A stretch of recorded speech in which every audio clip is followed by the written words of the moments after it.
Supreme court का ED को आखिरी चेतावनी।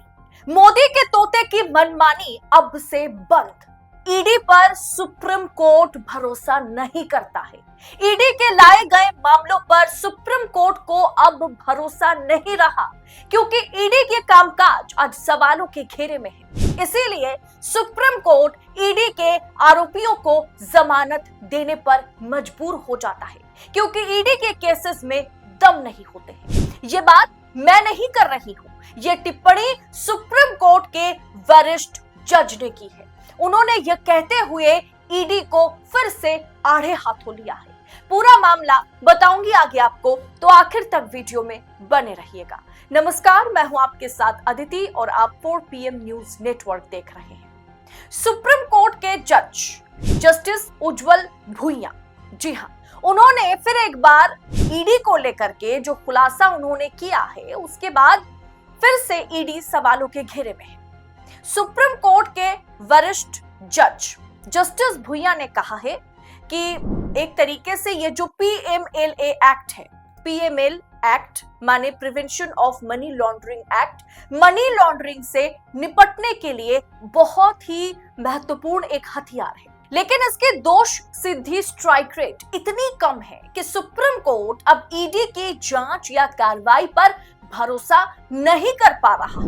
इसीलिए ऑलमोस्ट सभी केसेस में जजों को आरोपी को बेल देना पड़ रहा है। जज ने बताया कि 2014 से 2024 तक जबकि प्रवर्तन निर्देशालय ईडी ने 5300 केसेस दर्ज किए, लेकिन एजेंसी केवल 40 ऐसे मामलों में दोष सिद्धि सुनिश्चित करने में सफल रही। मतलब ईडी की 98%, ईडी की 98%, 98% फेलियर स्ट्राइक रेट है। वाकई सुप्रीम कोर्ट इस विषय को लेकर के चिंतित है और ईडी के केसेस को इसीलिए अब सुप्रीम कोर्ट उस तरह से सीरियसली नहीं ले रहा है। यह बात मैं नहीं, जस्टिस भुइयां ने कहा है। जस्टिस भुइयां ने कहा है कि PMLA मनी लॉन्ड्रिंग से निपटने के एक हथियार है। तो हम जमानत के बारे में इतना क्यों बोल रहे हैं? इसलिए बोल रहे हैं क्योंकि मोदी सरकार द्वारा प्रस्तुत आंकड़ों से पता चला कि PMLA मामलों में तेजी से वृद्धि हुई। 2024 तक ईडी ने 5000 से अधिक मामले दर्ज किए, जबकि केवल 40 मामलों में दोष सिद्धि हुई है, जो कि बहुत कम है, बहुत ही खराब स्ट्राइक रेट है। यह तथ्य पर भी विचार करें कि PMLA के तहत अधिकतम सजा 7 साल का है। ऐसे में मुकदमे की शुरुआत में ही काफी देरी होती है। बड़ी संख्या में गवाह और साक्ष्य की बात की जाए तो बड़ी संख्या में गवाह और साक्ष्य बिना मुकदमे लंबे समय तक जेल में रहते हैं। जस्टिस भुइयां ने कहा कि जब दोष सिद्धि की दर में कम होती, दोष सिद्धि की दर कम होती है, स्ट्राइक रेट कम होती है, तो किसी व्यक्ति को हमेशा या बहुत लंबे समय तक आप जेल में नहीं रख सकते। इसीलिए सुप्रीम कोर्ट ने आजकल इस बात पर जोर दिया है कि PMLA prevention of money laundering act मामलों में भी जमानत नियम है और जेल अपवाद है। जज ने आगे बताया कि PMLA मामलों में अदालतों द्वारा जमानत दिए जाने के कारण आम जनता, ये गलत धारणा आम जनता में बढ़ रही है कि जमानत को बरी किए जाने के बराबर माना जा रहा है। जज ने यह भी कहा कि हम जजों के रूप में प्रतिशोध की भावना से काम नहीं करते, बल्कि हम अनुपातिक रूप से काम कर रहे हैं। हम अपने अधिकार क्षेत्र का इस्तेमाल मापा हुआ है और उसी तरीके से हम काम करते हैं। इसीलिए ध्यान उचित जांच पर होना चाहिए। मतलब उन्होंने ईडी को एक तरीके से टोंट मारते हुए या सबक सिखाते हुए कहा कि किसी का भी ध्यान जो है वो उचित जांच पर होनी चाहिए। जब तक दोष सिद्धि दर में सुधार नहीं होता है, स्ट्राइक रेट में सुधार ईडी नहीं कर पाती है, लोग PMLA prevention of money laundering act के तहत गिरफ्तारी, ECIR रजिस्ट्रेशन के बारे में संदेह में रहेंगे, यानी डाउटफुल रहेंगे। आज ईडी ने किस प्रकार से सत्ता के इशारे पर चुनावी फायदे, नफा नुकसान को देखते हुए काम करती है ईडी, रिजल्ट जिसके बाद 0 है। ईडी अब ऐसी डॉक्टर बन गई है ना, आप इस तरीके से समझिए कि ईडी वो डॉक्टर हैं किसी भी मरीज के लिए उनका ऑपरेशन सक्सेसफुल नहीं होता है। अब आप सोचिए, जिस डॉक्टर का ऑपरेशन, हर ऑपरेशन मतलब 98% ऑपरेशन फेलियर हो जाए, उस डॉक्टर पर कौन भरोसा करेगा। अब डॉक्टर पर तो सुप्रीम कोर्ट भी भरोसा नहीं कर रहा है। मोदी सरकार ने संसद में ईडी पर जो जानकारी दी थी उसके बारे में जांच एजेंसी की, मतलब ये सवाल पैदा होता है कि इस जांच एजेंसी की, ईडी की, देश को जरूरत ही क्या है।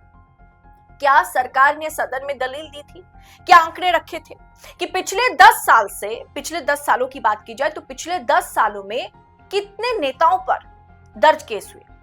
पिछले 10 सालों में 193 नेताओं पर केस दर्ज हुए और ईडी इसमें से सिर्फ और सिर्फ 2 नेताओं को सजा दिला पाई है। अब आप खुद सोचिए कि ईडी बदले की कार्रवाई करती है आंकड़ों के इशारे पर या वाकई काम करती है। वित्त राज्य मंत्री पंकज चौधरी ने राज्यसभा में कुछ समय पहले, मतलब 2 हफ्ता पहले, उन्होंने बताया कि सांसदों, विधायकों सहित नेताओं पर ईडी के जो मामले दर्ज हैं उसमें वाकई स्ट्राइक रेट ईडी की बहुत खराब है। पिछले 10 साल में ईडी ने 193 नेताओं पर केस दर्ज किए, जिनमें केवल 2 को ही ईडी एक तरीके से गलत या दोषी साबित कर पाई।